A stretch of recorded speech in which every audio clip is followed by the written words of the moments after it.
next generation. Next generation is going to bring some solvency to the state of California, get us out of arrears, and make sure that we get the budget balanced. And I got a couple different plans to make that happen.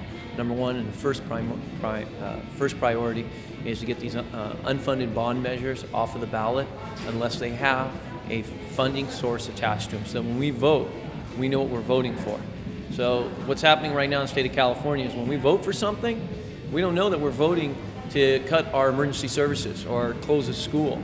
And so that's what I'm talking about. Right now, we need to get the unfunded bond measures off of the ballot and get bond measures placed on the ballot that actually have funding sources attached to them so the voters know what they're paying for.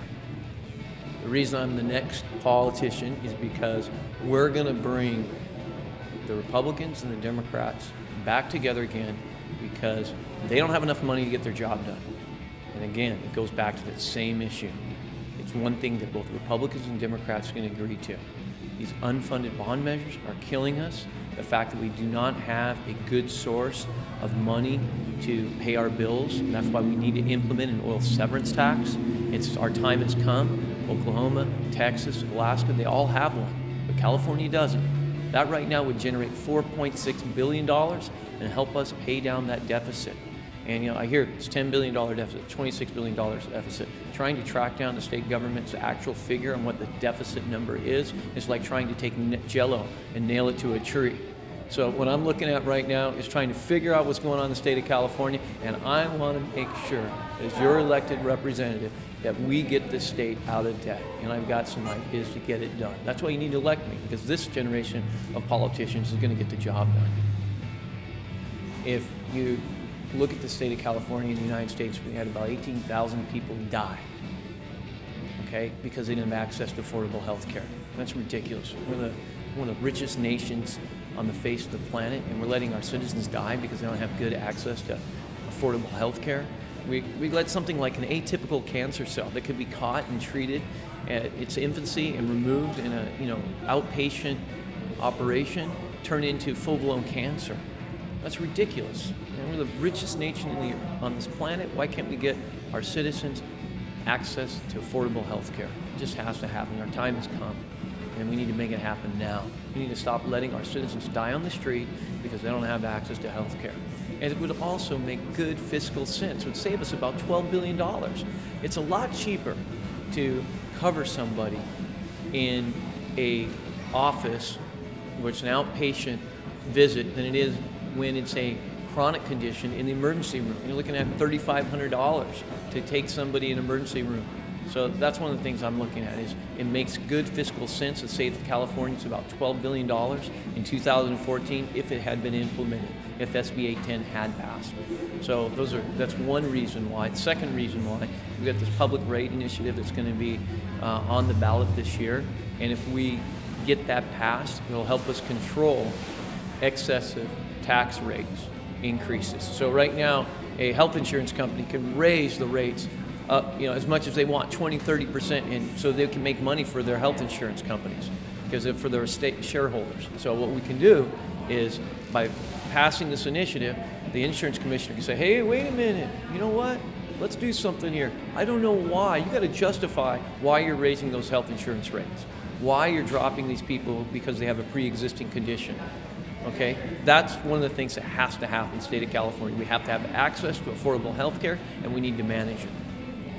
Well, all of America's ports are on the West Coast have a huge challenge in front of them because the Panama Canal is slated to open up. It's being expanded. It's going to open up in 2014, which means that these larger container ships can now suddenly choose to go through the Panama Canal and get to the East Coast, where 75% of the United States population lives.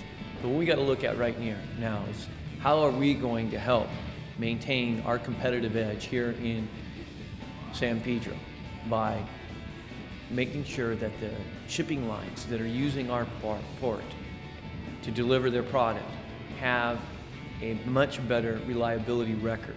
Okay? What I mean by reliability record is this.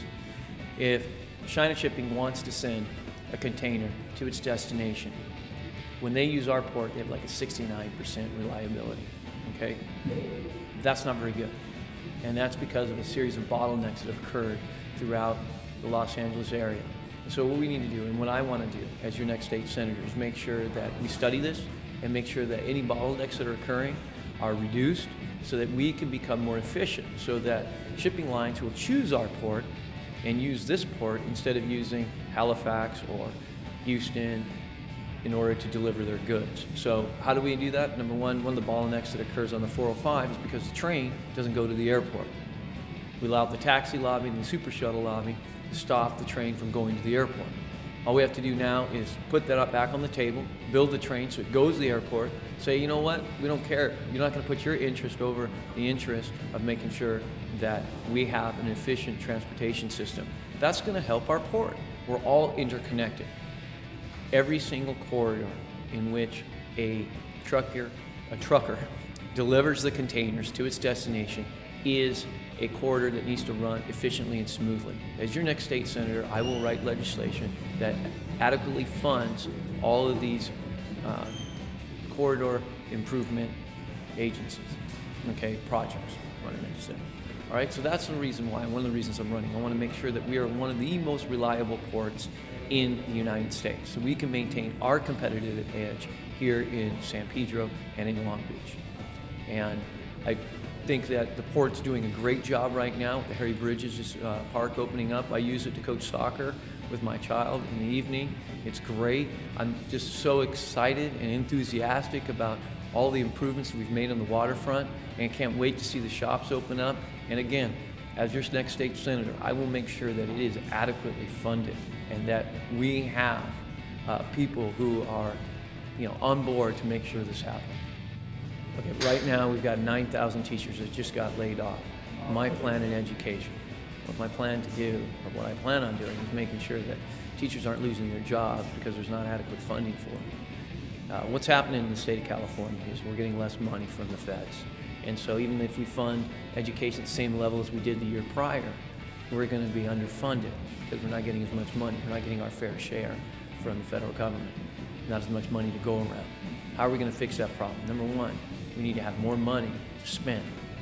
So you're going to either raise taxes or you're going to find some other alternative revenue. That's why I support an oil severance tax, which, if implemented, would generate about $4.6 billion in the state of California's coffers. And over a 6-year period, that would pay off the $25 billion deficit that we've accumulated in the state of California. That's what's happening right now in California. There's not enough money to adequately fund education. So if we want to adequately fund education, we need to make sure that we have enough revenue coming in. And we have also the governor's tax initiative on the ballot, which will generate a significant amount of money. But we have to take a long-term approach. And that's why I'm looking at severance tax. That's why I'm looking at getting the unfunded bond measures off of the ballot unless they have a funding source attached to them, because it all comes back to education. There's no money for teachers or emergency services for anything that we want to spend money on if we're underfunded. How are we going to bring more jobs back into California? We've lost, in 1990 there was a survey that was done. They asked 2,000 businesses why they left the state of California. One of the number one reasons why they left the state of California was because high cost of doing business. And another reason was lack of highly skilled workers. Yet when you actually get down to the bottom line, is a lot of these other states went out and campaigned for those businesses to relocate. They're coming here and they're courting our businesses and saying, hey, if you come here, here's what, you don't have to pay rent for a year. They're putting together these great spreads of food. They're flying out these CEOs. They're saying, come to Georgia, come to Atlanta, come to Houston, leave California. So we got to look at the same thing. We got to roll up our sleeves, get to work, and make sure that we're going after these businesses so they can relocate here. We got to get into the game. And right now, we're not marketing California. We're not saying we have the best climate. We're not saying that this is one of the best places to live. And we have to do that. We have to market this state and attract businesses back here and create a business-friendly climate. And one of the ways we can make a business-friendly climate in the state of California is by looking at the regulations that are on the book and figuring out which ones are harmful for small businesses and what we can do to improve and attract small businesses to come back to the state of California. That's why healthcare is kind of important. One of the things that SB 810 will do is give control over the escalating cost of healthcare. We'd be the first state to do it. Save the state of California about $12 billion and save small business owners all over the state of California the high cost of healthcare. So that's one thing we can do. That's why healthcare is tied to small businesses across the state of California. Well, when I look at all the cities throughout our district, there's one thing that they all seem to have in common: crime. We have a huge problem with crime throughout the city of Los Angeles.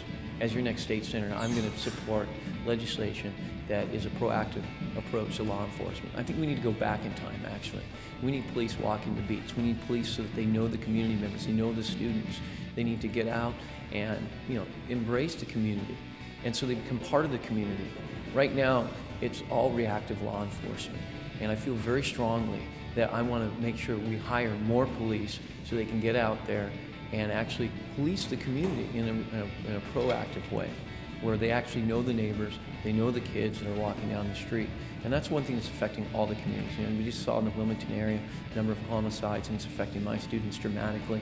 And then when I start thinking of some of the other issues that are affecting some of the other cities, we've got Carousel Project where there's a lot of pollution left over from Shell oil.